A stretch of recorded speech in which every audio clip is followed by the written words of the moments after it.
देखिए, उसके लिए मैं इस कार्यक्रम के आयोजक और हमारी यूथ की अध्यक्ष रही, आज महिला सभा में काम करने वाली हमारी नेता नेहा जी को और उनके जितने भी साथी हैं सभी को मैं धन्यवाद देता हूं, क्योंकि स्वाभाविक है देश की डेमोक्रेसी में, लोकतंत्र में यूथ की एक बहुत बड़ी भागीदारी है और हम समाजवादियों की तो पहचान रही है यूथ पॉलिटिक्स को आगे बढ़ाना, यूथ के मुद्दों को आगे एड्रेस करना।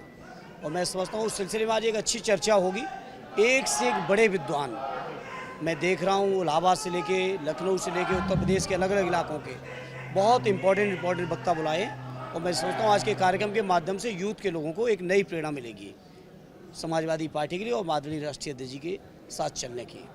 सर, विधानसभा सत्र चल रहा है, आज 36 घंटे का पार्टी जो है ये सत्र बुलाया गया है, क्या सरकार मैसेज देना चाहती है और आपको लगता है? नहीं, मुझे तो 24 का पता था, आपने 36 बता दिया। अब जो भी है, लेकिन हम कहेंगे सरकार से कम से कम सत्र चलाएं। 11 को सत्र शुरू हो रहा है, 14 को समापन है। ये कोई सत्र नहीं है, ये केवल रस्म अदायगी है और जो संविधान में जो प्रावधान है कि 6 महीने के अंदर बैठक रहनी चाहिए, केवल उसकी खाना पूर्ति कर रहे हैं। तो उत्तर प्रदेश की सरकार सदन से भाग रही है। दिल्ली में हम लोग लगातार संघर्ष कर रहे हैं, लोकसभा में दिल्ली की सरकार चर्चा करने को तैयार नहीं। बीजेपी के लोग मुद्दों पे एकदम फेल हैं बुरी तरह से और पिछले 11 सालों में 14 से लेके आज तक जितने चुनाव हुए, उन चुनावों के जो घोषणा पत्र हैं, हर जगह सरकार असफल हुई है, कहीं भी कोई भी काम पूरा नहीं किया है। और मुझे खुशी इस बात की है कि अब जनता के लोग मुद्दे के प्रति जागरूक हैं। अब इनका झूठ नहीं चल पा रहा है। जो जज्बाती भाषण देते थे प्रधानमंत्री जी से लेके भाजपा के बहुत सारे लोगों के भाषण चल गए, लेकिन अब जनता इनके भाषण भी सुनने को तैयार नहीं है।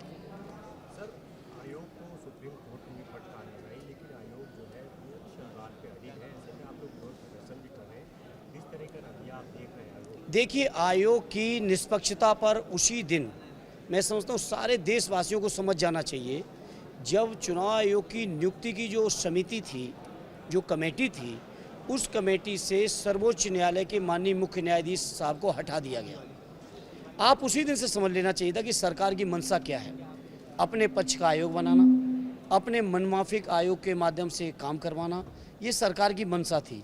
और आज हम समाजवादी लोग तो लगातार कह रहे हैं, 2022 में 18,000 एफिडेविट आदरणीय राष्ट्रीय अध्यक्ष जी ने आयोग के सामने पेश किए, लेकिन एक भी कार्रवाई नहीं हुई।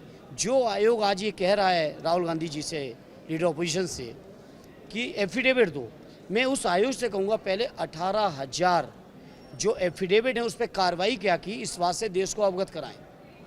जब आदरणीय राष्ट्रीय अध्यक्ष जी के दिए हुए एफिडेविट से कोई कार्रवाई नहीं हो रही, तो नए एफिडेविट की नहीं समझता आयोग के सामने कोई ज़रूरत है और आयोग को समझ जाना चाहिए। और नहीं समझेंगे तो अब देश के जनमानस से ऊपर कोई नहीं है।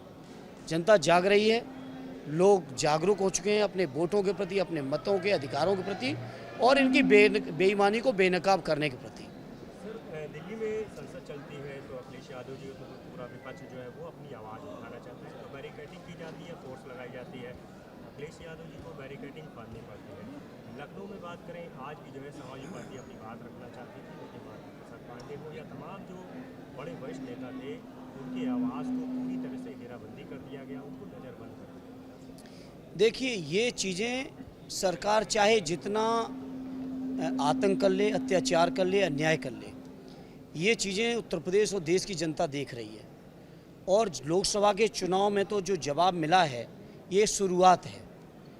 असली पिक्चर देखने को मिलेगी 27 के चुनाव में भारतीय जनता पार्टी के लोगों को, जब उत्तर प्रदेश के जनमानस माननीय अखिलेश जी के नेतृत्व में पीडीए परिवार के लोग, किसान, नौजवान, मजदूर, बुनकर, व्यापारी, समाज के हर वर्ग के लोग, विद्वान हैं, वकील हैं, डॉक्टर हैं, इंजीनियर हैं, सरकारी कर्मचारी हैं, सब लोग मिलके जब निकलेंगे तो मैं समझता हूँ सही जवाब 27 में मिलने जा रहा है बीजेपी को। बहुत बहुत धन्यवाद आपसे।